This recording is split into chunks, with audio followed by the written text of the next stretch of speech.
Quantos são prontos para crescer em revelação da palavra? Quero te convidar mais uma vez a se colocar de pé no seu lugar. Nós vamos orar juntos nessa hora. Coloque a sua mão no ombro dessa pessoa que está do seu lado, em nome de Jesus. Você sabe, eu não me considero assim um pregador. Eu tenho um encargo muito grande pelo ensino da palavra. E hoje eu quero ensinar ou compartilhar algo que eu creio que vai liberar fé no seu coração. Amém? Porque esse é um tempo de obras maiores e de coisas maiores que o Senhor quer fazer entre nós. Por isso, ore pelo seu irmão, pela sua irmã nessa hora, para que ele seja um bom solo, para que a mente dele esteja alerta, o coração receptivo, para receber as sementes poderosas da palavra de Deus. Pai, em nome de Jesus, que a tua palavra nessa hora seja liberada com vida, com graça, com poder, com unção, e que possamos nessa noite ser edificados, instruídos, alimentados pela tua palavra e pelo teu Espírito. Nós te pedimos, conceda-nos espírito de sabedoria e de revelação. Nessa hora, ilumina os olhos do nosso coração, do nosso entendimento. Remova todo o véu, remova toda a cegueira diante dos nossos olhos. Nós te pedimos, conceda-nos espírito de sabedoria e de revelação, em nome de Jesus, em nome de Jesus. Estamos aqui nessa noite como a tua igreja, teus servos e servas, somos os teus ministros, teus sacerdotes, estamos aqui como o teu exército, estamos aqui como a tua noiva, como o rebanho do seu pastoreio. E mais uma vez, nós queremos nos assentar aos teus pés e nos alimentar de ti, e nos alimentar do pão que sai da tua boca nessa hora, em nome de Jesus. Diga amém. Diga amém mais forte. Abraça essa pessoa que está do seu lado nessa hora, em nome de Jesus. Se assente no seu lugar, por gentileza. Glória a Deus. Abra sua Bíblia em Hebreus, no capítulo 11. Nós vamos ler juntos a partir do verso 5. Hebreus, capítulo 11, verso 5 em diante.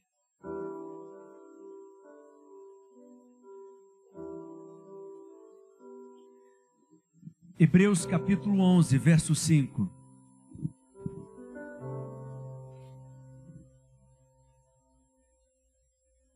Eu creio que o alvo de todos nós que estamos aqui é agradar a Deus. Agradar a Deus é o alvo de todos nós. Todo aquele que nasceu de novo, que nasceu do Espírito, tornou-se filho de Deus, e ele tem um alvo de agradar ao Pai. Quantos querem agradar ao Pai aqui? Mas o que agrada a Deus? A resposta é muito simples. De acordo com o autor de Hebreus, o que agrada a Deus é a fé. A fé é o que agrada a Deus. E no verso 5 diz o texto: pela fé, Enoque foi transladado para não ver a morte. Não foi achado porque Deus o transladara, pois antes da sua transladação, obteve testemunho de haver agradado a Deus. Enoque foi o primeiro a ser arrebatado na palavra de Deus. Portanto, ele aponta para a igreja que será arrebatada. E qual foi o testemunho que ele obteve antes do seu arrebatamento? O autor de Hebreus diz que ele obteve o testemunho de alguém que agradou a Deus. Eu quero declarar que você terá esse mesmo testemunho de alguém que agradou a Deus na sua geração. Amém, meus irmãos? E se esse é o nosso alvo, nós precisamos ter revelação na palavra do que realmente agrada a Deus. E uma vez que nós entendemos o que o agrada, nós precisamos então fazer aquilo que Ele deseja. E no verso 6 tem a resposta. Leia comigo bem forte esse texto, tem uma só voz, vamos ler juntos, para tremer esse prédio. Vamos lá? Diz assim: de fato, sem fé é impossível agradar a Deus. Porquanto é necessário que aquele que se aproxima de Deus creia que Ele existe e que se torna galardoador daqueles que o buscam. Diga aleluia. Então o que agrada a Deus é a fé. A fé é o que agrada a Deus. E a Bíblia diz que o justo viverá pela fé. Há pouco tempo nós celebramos 500 anos da Reforma. E uma das verdades principais que foram restauradas na Reforma é a verdade da justificação pela fé. Mas infelizmente, 500 anos depois, a maioria dos crentes continuam não tendo entendimento do que é o princípio da revelação, da justificação pela fé. Muitos ainda vivem confiando nas suas obras, no seu comportamento, na sua obediência, no seu merecimento. Muitos de nós ainda baseamos o nosso relacionamento com Deus no merecimento, mas a palavra diz que o justo ele vive pela fé. Somente aquele que crê agrada a Deus. Mas alguém pode questionar, mas a obediência não é importante? É claro que sim, mas preste atenção, nós não vivemos pela obediência, nós vivemos pela fé, porque a fé é a raiz, a obediência é o fruto. Amém, meus irmãos? Se você crê corretamente, você vai agir corretamente. Diga comigo, o crer correto produz um viver correto. Por isso que o justo ele vive pela fé. E o verso 6 diz mais uma vez, projeta por favor, que de fato sem fé é impossível agradar a Deus, porquanto é necessário que aquele que se aproxima de Deus faça duas coisas. Primeiro, creia que Ele existe. Em segundo lugar, que Ele se torna galardoador dos que o buscam. Então, em primeiro lugar, você precisa crer. Ao se aproximar de Deus, você precisa se aproximar dEle, crendo que Ele existe. Mas a melhor tradução para esse texto, no verso 6, seria: é necessário que aquele que se aproxima de Deus, creia que Ele é. Essa é a tradução literal do texto. E o nome de Deus na Bíblia é Eu Sou. Deus é o quê? Deus é tudo aquilo que você precisa que Ele seja. É como se fosse um cheque em branco que Deus tivesse colocado nas suas mãos para você preencher. Então, se você está precisando de cura, Ele é a sua cura. Se você está precisando de sabedoria, Ele é a sua sabedoria. Se você está precisando de poder, Ele é poder. Se você está precisando de suprimento, Ele é o seu suprimento. Se você está precisando de vitória, Deus é a sua vitória. Não importa qual seja a sua necessidade, Ele é provedor, supridor. A sua necessidade é como um conta-gotas, mas a provisão da graça de Deus é um oceano inteiro que está disponível para você. Então, fé é crer que Deus é. Ele é tudo que você necessita. Ele é tudo que você precisa. Ele supre cada uma das suas necessidades, não importa qual seja a sua necessidade. O suprimento é transportante para suprir cada uma das suas necessidades. Posso ouvir um amém? Mas não é nisso que eu quero me deter. Mas eu quero me deter no segundo princípio. Aquele que crê precisa crer que Ele é galardoador. O que significa galardoar? Significa recompensar. Precisamos crer que Deus é, e precisamos crer que Deus é aquele que recompensa aqueles que o buscam. Então, quem é aquele que agrada a Deus? É aquele que crê que Ele é, e é aquele que crê que Deus irá recompensá-lo. Pelo quê? Somente pelo fato de ter o buscado. Por que eu estou compartilhando sobre isso? Porque eu tenho tido um encargo muito grande de ensinar e de compartilhar sobre a graça de Deus. Aonde eu tenho ido, praticamente eu tenho falado somente sobre isso. E algumas pessoas me criticam dizendo: mas você não tem outra coisa para pregar? Não tem outra coisa para falar? Como se a graça fosse um assunto, como se a graça fosse um tema. Deixa eu te falar, a graça é uma pessoa, é Cristo. A graça é o Evangelho. É como se estivesse me questionando assim: mas você só fala sobre Cristo? Você só fala sobre Jesus? E a sensação que eu tenho é que quando nós falamos sobre certos temas que envolvem a dispensação da graça, a nova aliança, alguns crentes pensam que nós estamos pregando uma nova teologia ou uma nova doutrina. Meus irmãos, muitos crentes são doutores em certos temas da antiga aliança, mas são verdadeiros analfabetos no que diz respeito à nova aliança. Não há outro evangelho, senão o evangelho da graça de Deus. O problema é que na maioria das igrejas hoje se prega muita autoajuda, boas ideias, bons conselhos, mas pouco se prega o evangelho. Mas Paulo diz que o evangelho é o poder de Deus para salvar todo aquele que crê. Essa palavra salvação, você sabe, é a palavra sozo no grego, que o seu significado é muito mais amplo do que ser salvo da condenação do inferno. Mas na verdade sozo significa curar, libertar, transformar, restaurar. Então quando Paulo diz em Romanos 1,16 que o evangelho é o poder de Deus para salvar todo aquele que crê, ele está dizendo que o evangelho é o poder de Deus para transformar todo aquele que crê, para curar todo aquele que crê. Posso ouvir um amém, meus irmãos? Qual que é a diferença, pastor? Vou te dizer. Quando você prega aquilo que o homem tem que fazer, essa não é a pregação do evangelho. Essa é uma pregação humanista. Mas essa é a pregação que muitos crentes gostam. 10 passos para fazer isso, 27 passos para fazer aquilo, 47 passos para mudar o casamento. Se bem que casamento tem que ser mais passos, 73. Tá bom? Essa não é a pregação do evangelho. Qual que é a pregação do evangelho? É aquela que Cristo é o centro da pregação. É quando você prega aquilo que Deus fez através de Cristo. Só que essa pregação não tem espaço para a glória do homem, porque não é você que faz, Cristo é que fez. Não tem nada a ver com você, tem tudo a ver com Cristo. Tire os olhos de você e coloque os seus olhos em Cristo. E porque toda a obra é de Cristo, todo o trabalho é de Cristo, toda a glória pertence a Cristo também. Diga amém.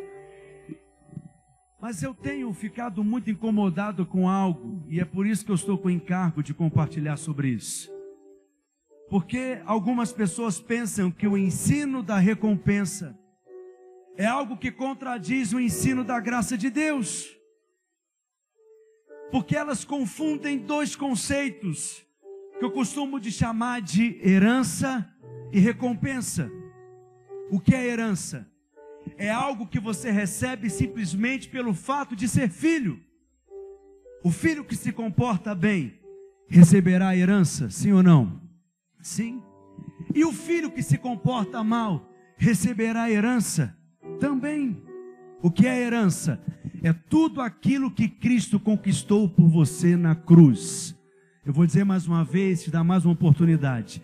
É tudo aquilo que Cristo conquistou para você na cruz. A cura faz parte da sua herança, prosperidade faz parte da sua herança, posso ouvir um amém? Graça, favor de Deus, suprimento do céu, tudo isso faz parte da sua herança. E simplesmente pelo fato de ser filho não envolve mérito, você pode desfrutar de toda a herança. Mas e a recompensa? A recompensa tem a ver com as suas obras, com os seus frutos. Mas preste atenção, a recompensa também não tem a ver com mérito. Por que não? A recompensa é para aqueles que buscam a Deus, de acordo com o verso 6 do capítulo 11 de Hebreus. E se ao buscá-lo, Ele te capacitou em fazer algo para Ele, já não envolve mais nenhum mérito. Porque na verdade não é você que está fazendo, mas é a graça de Deus que está fazendo através de você. Então, como conciliar a graça com a recompensa? É simples. Aquele que entendeu a graça, aquele que enxergou a graça, aquele que teve revelação da graça, ele vai querer fazer algo para Deus. Porque aonde tem graça, haverá obras. Aonde tem graça, haverá frutos. 1 Coríntios capítulo 15, verso 10. Olha o que o apóstolo Paulo fala. É uma afirmação poderosa, eu amo esse texto. 1 Coríntios 15, verso 10. Ele diz assim: mas pela graça de Deus, leia comigo esse texto. Mas pela graça de Deus, sou o que sou. E a sua graça que me foi concedida não se tornou vã. Antes trabalhei muito mais do que todos eles. Todavia não eu, mas a graça de Deus comigo. Então Paulo está dizendo: eu sou o que sou pela graça de Deus. E essa graça que eu recebi na minha vida, ela não se tornou vã, vazia, infrutífera, sem propósito. Mas infelizmente, na vida de alguns crentes, a graça tem se tornado vã, desperdiçada. O que significa isso? É que você recebeu graça, mas essa graça não produziu nada. Você recebeu graça, mas essa graça não gerou nenhum fruto.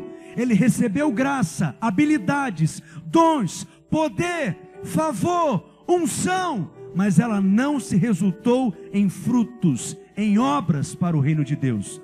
Paulo diz que essa pessoa recebeu uma medida de favor, mas essa graça se tornou vã, ou seja, não adiantou em nada, não produziu nada, se perdeu.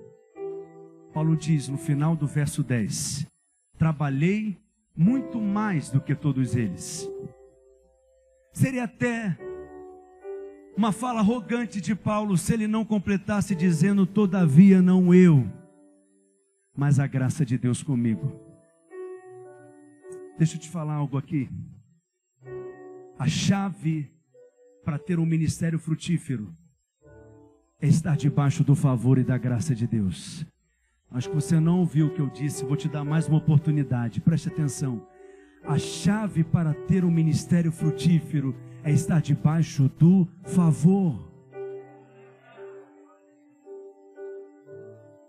Quem tem favor de Deus tem tudo.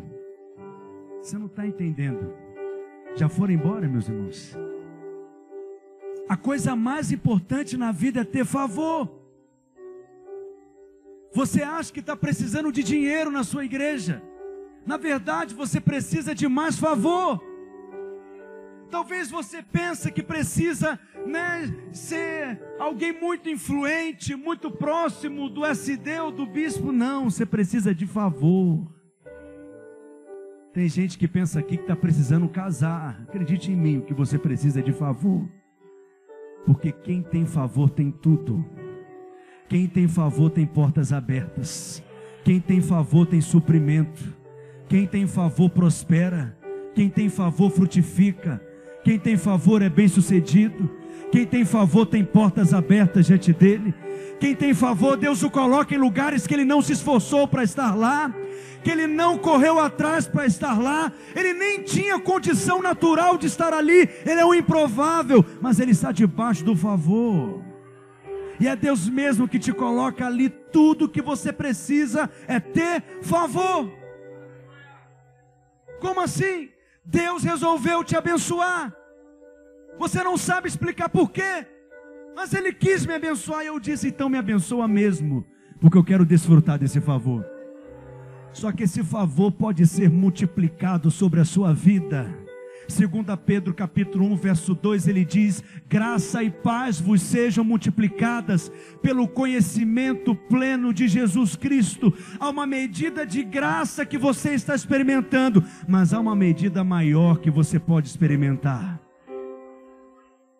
Isso quer dizer que você não tem experimentado de todo o favor que você pode experimentar. Há mais favor disponível para você.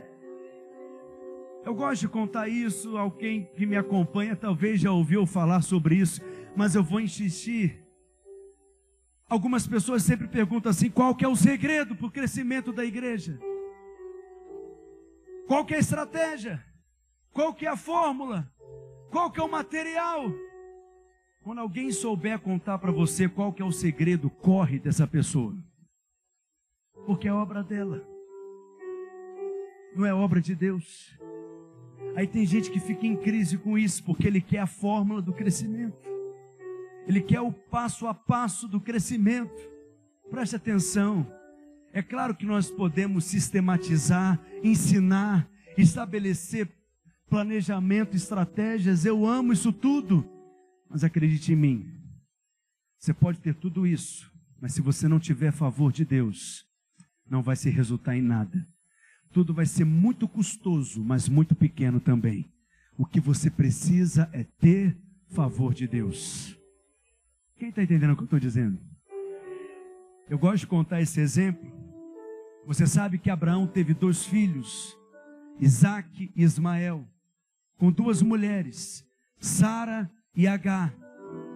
Agar, então, que Paulo diz em Gálatas capítulo 4, que é a mulher que aponta para a lei da antiga aliança, para o Monte Sinai, a mulher que está debaixo de escravidão, gerou Ismael.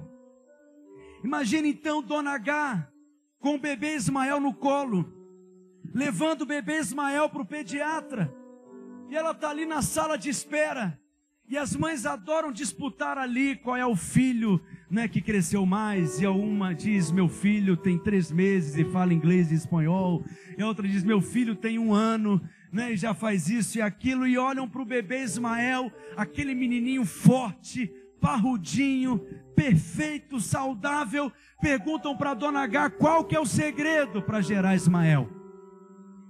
Agar sabe contar o segredo? Sim ou não? Claro que sabe. Por quê? É fruto do mérito dela, é fruto da performance dela, é fruto do esforço dela, do trabalho dela.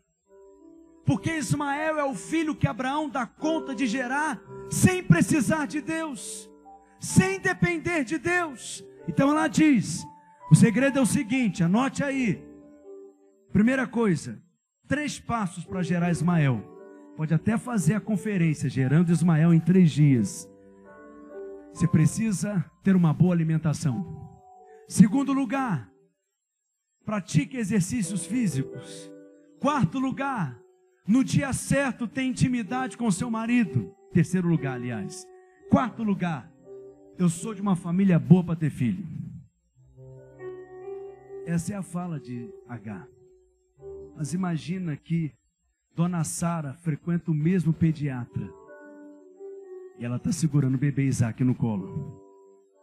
E vão olhar para aquele menininho no colo da Sara e vão perguntar assim, vovó Sara, que netinho lindo é esse que a senhora tem? O que Sara vai responder? Não é meu neto não, é meu filho mesmo. Qual que é a pergunta que você acha que vão fazer para Sara? Qual que é o segredo? Qual que é o segredo para gerar Isaac? Sara sabe contar qual que é o segredo? Não sabe contar. Sara só sabe responder assim, eu não sei, eu só ri. Tanto é que o nome do menino é Isaac, que significa riso, porque lá em casa é assim, todo mundo ri. Ele ri de lá, eu ri daqui, a gente só ri. Porque Isaac não é fruto do esforço. Isaac é fruto do favor. Isaac não é fruto do mérito. Isaac é fruto da graça de Deus. O tamanho do seu ministério não é do tamanho das suas habilidades. O tamanho do seu ministério não é do tamanho da sua capacidade. O tamanho do seu ministério não é do tamanho da conta bancária da sua igreja local. O tamanho do seu ministério não é do tamanho do seu nível intelectual, cultural. O tamanho do seu ministério é do tamanho da revelação da graça de Deus que você tem. Porque o favor de Deus é uma posição. Aquele que está no lugar da bênção e aquele que está no lugar do favor tem tudo. Mas muitos crentes pensam, como diz o poeta, que Deus age assim, diz aonde você vai que eu vou varrendo. Você vai fazendo escolhas, tomando decisões, andando por caminhos, pedindo que Deus venha abençoando depois, mas Deus não é obrigado a abençoar aquilo que Ele não quer. Descubra você o lugar da bênção e do favor e entra naquele lugar. Permaneça naquela posição. A chave é desfrutar do favor. E como Paulo está dizendo, ele descobriu esse lugar. Ele diz, eu trabalhei muito mais do que todos eles. Todavia não eu, mas a graça de Deus comigo. Quanto mais você desfruta da graça, mais você trabalha. Só que é diferente. Você trabalha com alegria. Você trabalha com paixão. Você fica até inventando coisa para fazer. O problema é que tem muita gente pela internet pregando graça, mas cuidado, porque muito daquilo que temos ouvido não está em linha com o Evangelho. Alguns pregam a graça dizendo que eu recebi graça, eu sou debaixo da graça, então não tenho que fazer mais nada. Quantos já ouviram isso aqui? Que liderar o quê? Eu estou na graça. Que dizimar o quê? Eu estou na graça. A graça não te deixa passivo. A graça é poder que te capacita. A graça não é provisão para não fazer, a graça é poder para fazer.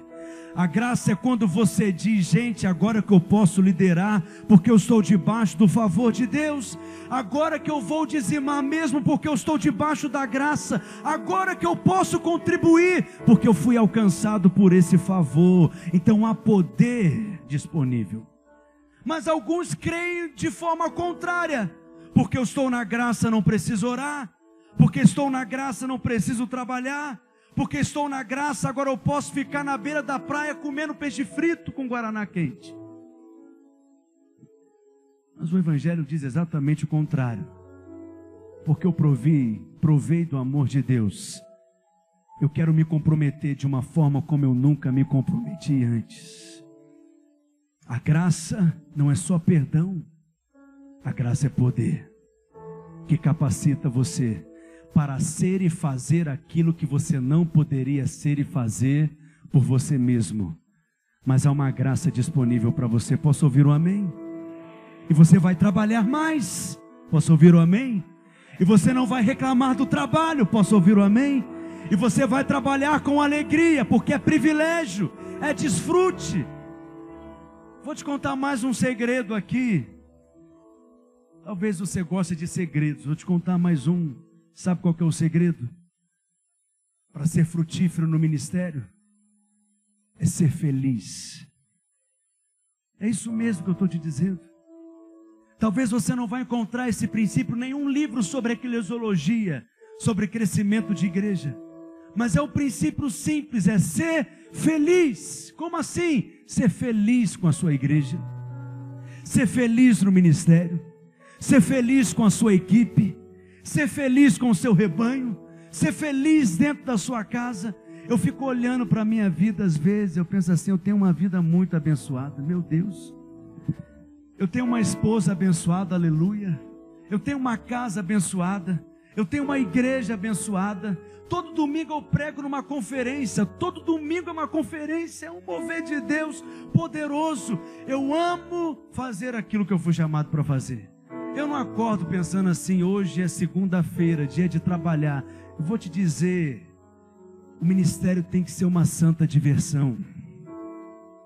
Você acha que eu estou trabalhando aqui uma hora dessa? Eu estou me divertindo. Aleluia. Depois ainda vou comer uma picanha que o bispo vai pagar. Dá glória a Deus. Vai dizer que não é divertido? Preste atenção, olhe para mim. É ser feliz. É estar contente, alegre com cada fase do seu ministério. Eu sempre digo que eu estou sempre reaprendendo a ser pastor, porque eu estou sempre reaprendendo a ser igreja. Quando eu pregava para 5 pessoas, eu me divertia com aquilo. Depois eu passei a pregar para 50 pessoas, era divertido também.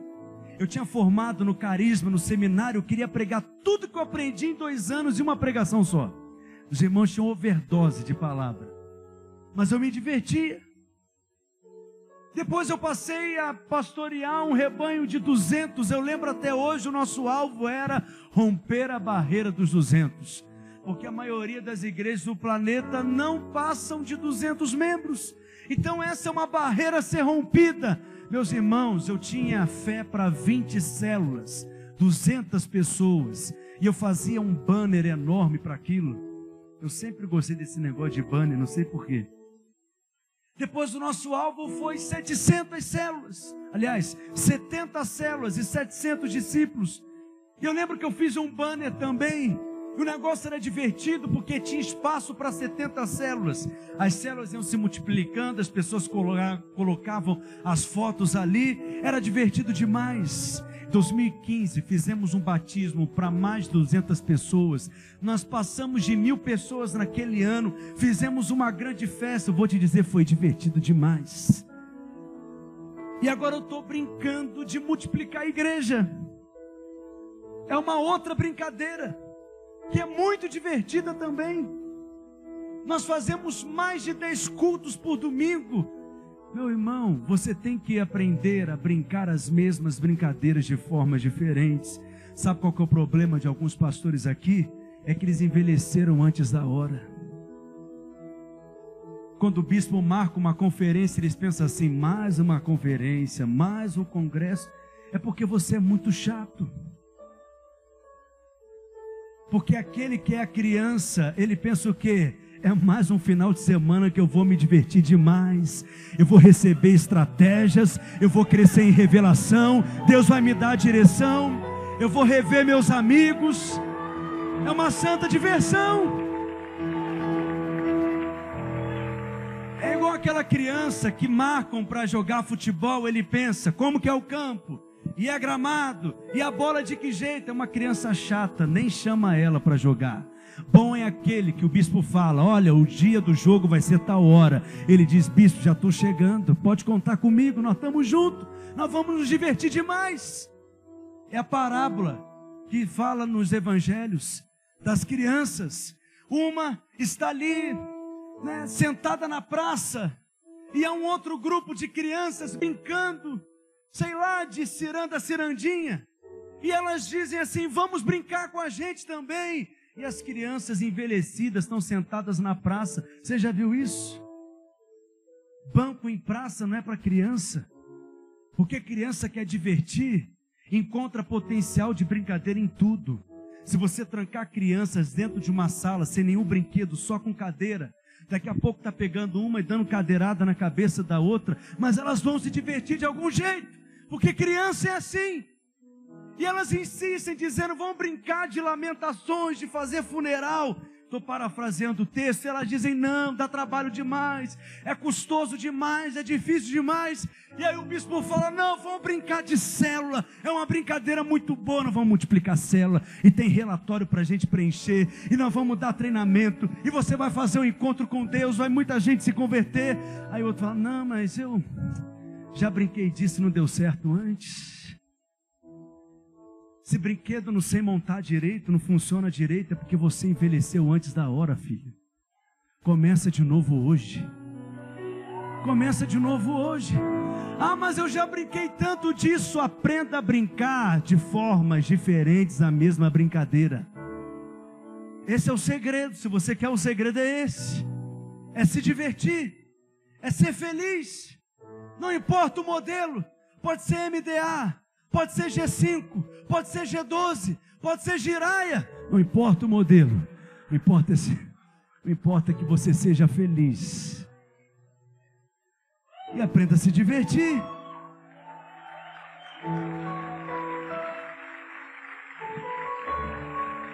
Eu não vim te falar de nada tão profundo, só vim te contar algo que talvez você esqueceu. A chave para o ministério frutífero é ser feliz. Então eu me divirto pregando aqui nessa conferência, aleluia. Eu me divirto dentro de uma sala de aula. Eu me divirto treinando líderes. Eu me divirto escrevendo livros. Eu me divirto pensando numa apostila. Eu me divirto aconselhando. Eu me divirto até dando dura nos irmãos, eu me divirto. É engraçado isso. Porque nós estamos num novo desafio de plantação de igrejas. E nós queremos enviar gente para tudo quanto é lugar do Brasil. Alguns pastores ficam preocupados, mas o meu bispo diz: Pedro, a missão não tem fronteiras. Pode plantar igreja, amém? Eu fiz um desafio para a nossa igreja. Quem queria plantar igrejas? Eu imaginei que nós teríamos 200 pessoas, aliás, 20 pessoas, no máximo, no máximo. Nos preparamos para isso. Uma segunda-feira à noite, mais de 200 pessoas se dispondo para serem plantadores de igrejas. Não, você não está aqui comigo, não. Talvez nem todos irão, mas no mínimo eles devem achar divertido. Você está entendendo? E alguns eu tive que falar assim: não, então fica agora no banco de reserva, tem um time em campo jogando ainda, fica jogando Uno no banco de reserva. Quando liberar aqui uma vaga, eu chamo alguém para entrar na partida. Por quê? Porque no mínimo eles devem olhar para mim ou para nossa equipe e pensar, deve ser bom demais fazer esse negócio, fala a verdade. Não, deve ser divertido demais, deve ser gostoso demais, deve ser prazeroso demais, eu quero fazer isso também. Um líder que tem paixão, ele nunca vai estar sozinho. Um líder de célula que é apaixonado por aquilo que faz, que se diverte na célula. Eu tenho uma líder de célula, ela é fundadora, nem fundadora, porque antes dela nascer, a igreja já existia, ela nasceu com a igreja ali, e é uma irmã que nós chamamos ela carinhosamente de tia Marta, tem quase 80 anos, e ela é líder de célula até hoje, praticamente há 8 anos liderando célula, e ela lidera uma célula só de idosos, toda quinta-feira à tarde. Às vezes eu vou visitar a célula dela, e ela ministra a palavra da célula com flanelógrafo, lembra disso? Ela cria gravuras, ela pensa formas, ela pensa em maneiras criativas de ensinar os membros da célula dela. No mínimo, isso é muito divertido, fala a verdade. O líder de célula que se diverte com a sua célula vai ter um tanto de gente querendo estar ali, sabe por quê? As pessoas querem fazer parte de algo para cima, vibrante, empolgante, algo que dá certo, algo que é bem sucedido, algo que é animado. As pessoas não querem fazer parte de algo pesado, para baixo, custoso, difícil. Tem gente que pensa que a nossa igreja é uma igreja assim de eventos, mas é porque nós fazemos uma festa todo domingo e nós nos divertimos demais. Você está entendendo o que eu estou te dizendo? Essa é a chave. Mas por que eu estou falando sobre isso? Porque eu tenho tido a honra de falar para muitos pastores e líderes. E sabe o que eu tenho ouvido constantemente nesses dias? Pastores deprimidos, pastores pensando em suicídio, pastores pensando em abrir mão do ministério, pastores pensando em desistir de tudo. Essa é a conversa que eu tenho mais ouvido por aí. E os pastores dizem assim: o ministério acabou comigo, o ministério acabou com a minha família, o ministério acabou com as minhas finanças, essa visão acabou com a minha saúde, essa visão acabou com a minha família. Preste atenção. Quando Deus te dá um ministério, é porque Ele quer abençoar você. Mas você não entendeu isso ainda. Quando Deus te dá um ministério, é porque Ele está pensando em te abençoar. E você vai ser o primeiro que vai ser abençoado através do seu ministério. Você não entendeu ainda, mas eu vou te dizer, preste atenção. Se você que é mau sabe dar coisas boas para os seus filhos, quanto mais o seu Pai Celestial. Quando Deus te dá um ministério, é porque Ele está pensando em te levantar, é porque Ele está pensando em te abençoar. Mas há uma inversão de valores. Alguns dizem: o ministério está acabando comigo. Não é mais o inferno que é o seu inimigo, agora é o ministério. O inimigo agora é a obra de Deus, não é mais o diabo. O inimigo agora é a visão que Deus te deu, não é mais o inferno. Preste atenção. Eu lembro sempre de uma história, porque eu vou te dizer algo, talvez você não concorda comigo, mas eu não sou daqueles, pastor Evander, que enxerga demônio em tudo. Mas eu também não sou daqueles que não enxerga demônio em nada. E eu acho que aqueles que enxergam demônio em tudo têm muito mais chance de acertar do que aqueles que não enxergam demônio em nada. Porque nós temos que ter uma visão espiritual das coisas, de alguém que só tem uma visão natural não é capaz de ter.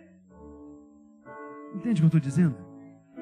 E uma vez uma adolescente chegou para mim e disse assim: pastor, é pecado assistir filme de terror?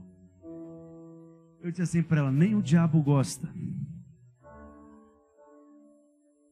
Aí ela não entendeu, aí eu expliquei: porque o diabo não gosta de nada em que ele está muito às claras, escancarado.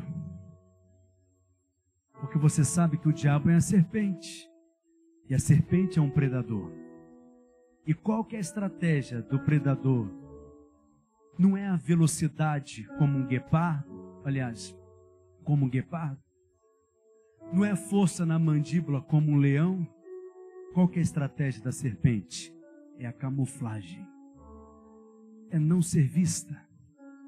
É não ser percebida. A estratégia do diabo é essa, é não ser levado em conta. Você começa a colocar a culpa na obra de Deus, na nomeação que você recebeu, começa a colocar a culpa no ministério, e você não está percebendo aonde a serpente está. E aí você não se posiciona espiritualmente, e não resiste espiritualmente, mas hoje o Espírito Santo quer te mostrar aonde a serpente está. E aí você vai passar a se alegrar com o seu ministério. Sabe por quê? Deixa eu te contar algo, estou terminando. Não tem o porquê a obra de Deus ser pesada. A obra de Deus não pode ser pesada. Se tem sido pesado para você, é porque você não tem feito a obra de Deus. Você tem feito a sua obra, porque não tem como a obra de Deus ser pesada. Porque Jesus disse, preste atenção, fazer a vontade do meu Pai é comida para mim. Realizar a sua obra é o que me fortalece.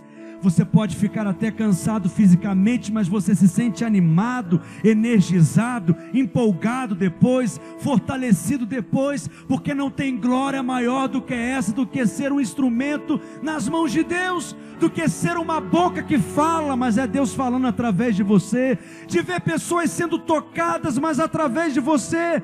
Preste atenção, não há glória maior do que essa. Jesus disse que era comida para ele fazer a vontade de Deus. É comida para você também. O que é comida? É o que nos fortalece, é o que nos supre, é o que nos sustenta. Ele mesmo trabalha por nós. Amém, meus irmãos? E por isso no final toda a glória vai ser dada a ele também. Aonde tem graça terá obras, e não vai ser pesado, vai ser divertido. Mas sabe qual que talvez é a questão? É que você resolveu fazer coisas que talvez você não tenha graça para fazer. Você resolveu inventar fazer coisas que você não tem favor para fazer aquilo. E aí se torna pesado demais. Se torna custoso demais.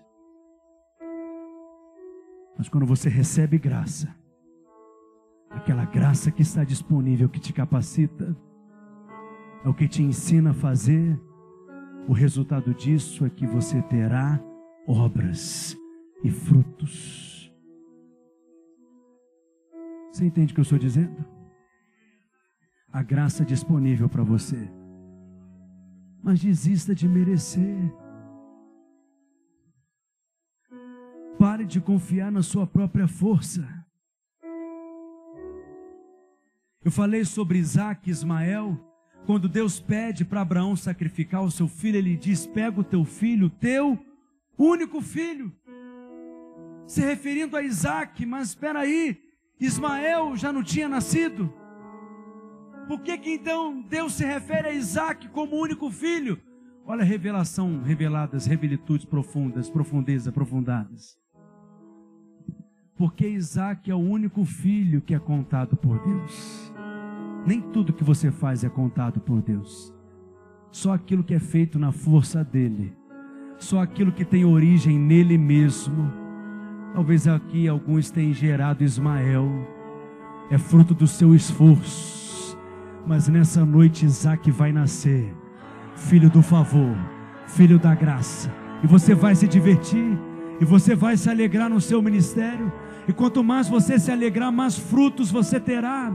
Quanto mais você se alegrar, mais pessoas você vai perceber que vão querer estar junto com você e cooperar com você. E quando você perceber o resultado de toda essa obra, de todo esse ministério, só te restaurar uma coisa: você vai pegar a coroa que você receberá e você vai dizer: eu não sou digno, porque não foi eu que fiz.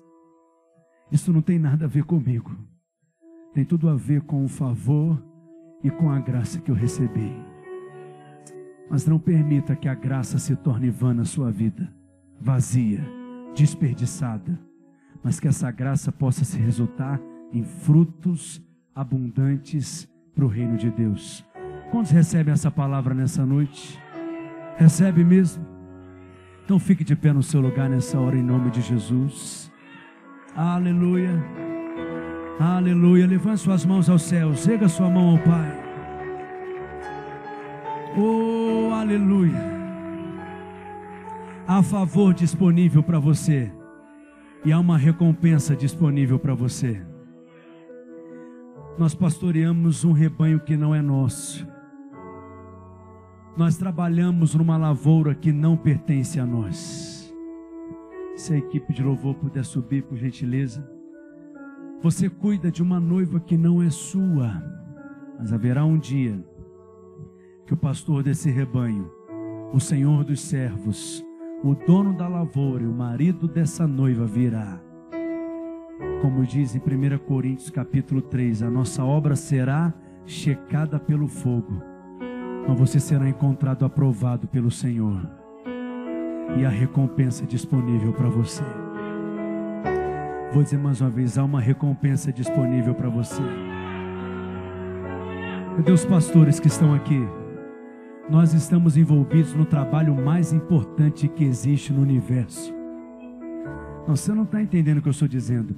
Nós estamos envolvidos no trabalho mais importante que existe em todo o universo. Esses prédios que vocês estão vendo e conhecendo nessa cidade, é melhor conhecê-los todos eles logo, porque todos eles vão acabar. Tudo vai acabar. Mas a igreja que nós estamos edificando, essa é uma construção eterna. Nós estamos edificando uma casa para Deus. Não diminua aquilo que Deus te deu. Não diminua aquilo que está nas suas mãos.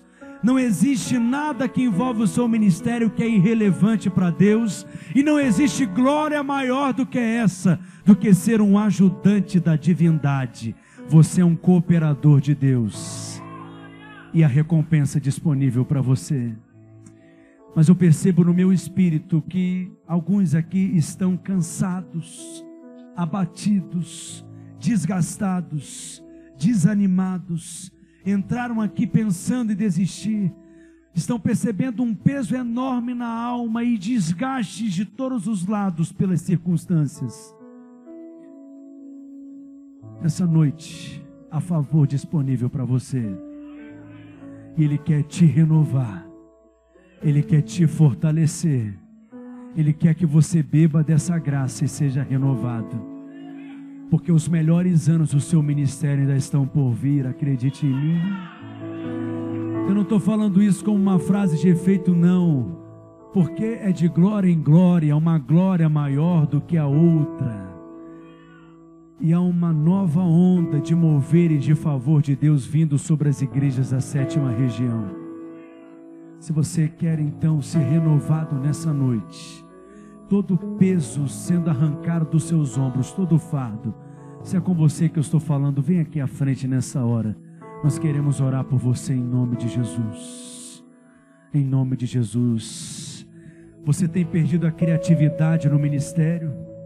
Tem perdido o prazer de pregar, o prazer de ministrar, o prazer de ensinar, de aconselhar, de visitar, de estar com as pessoas, de fazer as coisas mais simples que envolvem o ministério.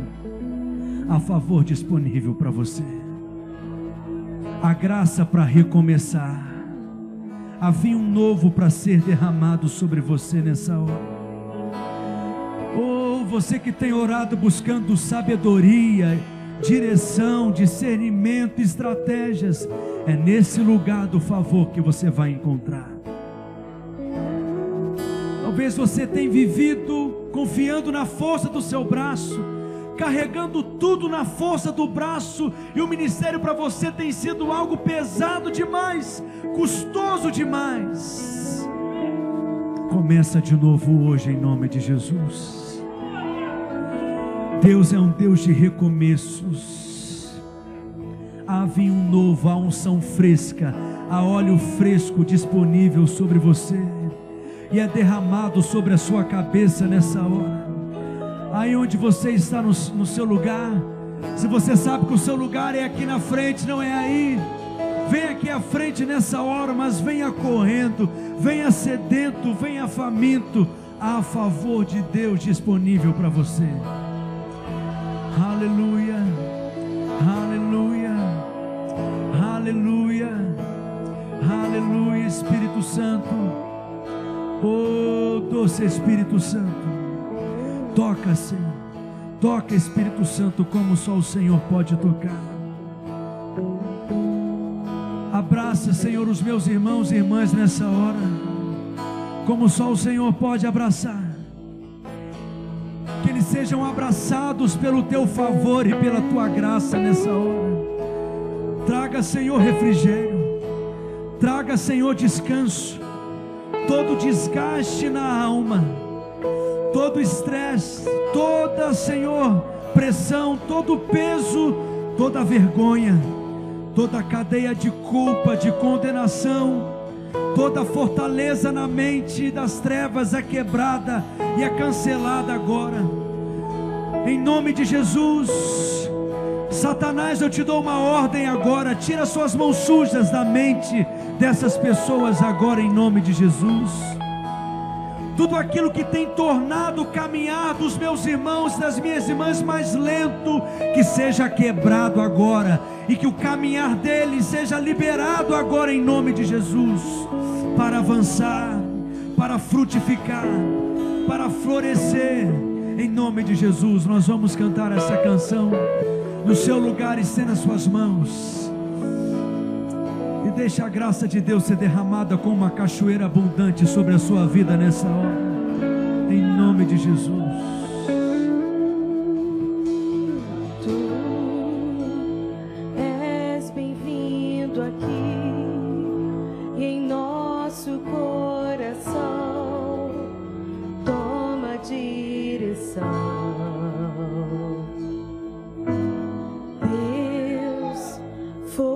Consumidor, sem impedimentos, vem face a face, Senhor. Sopra em nós, Espírito,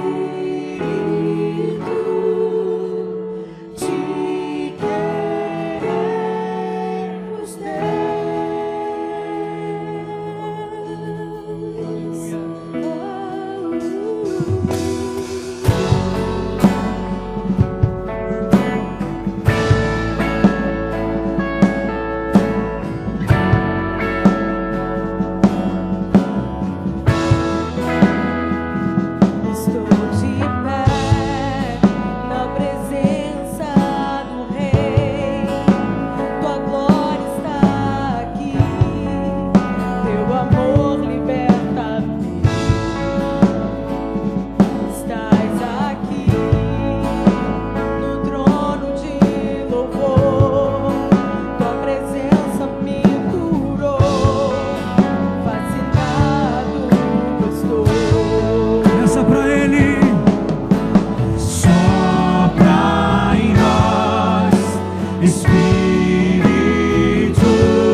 Com todo o seu coração, o teu reino vem. Diga: nossa fé está no nosso Deus. Cante mais forte, diga: que se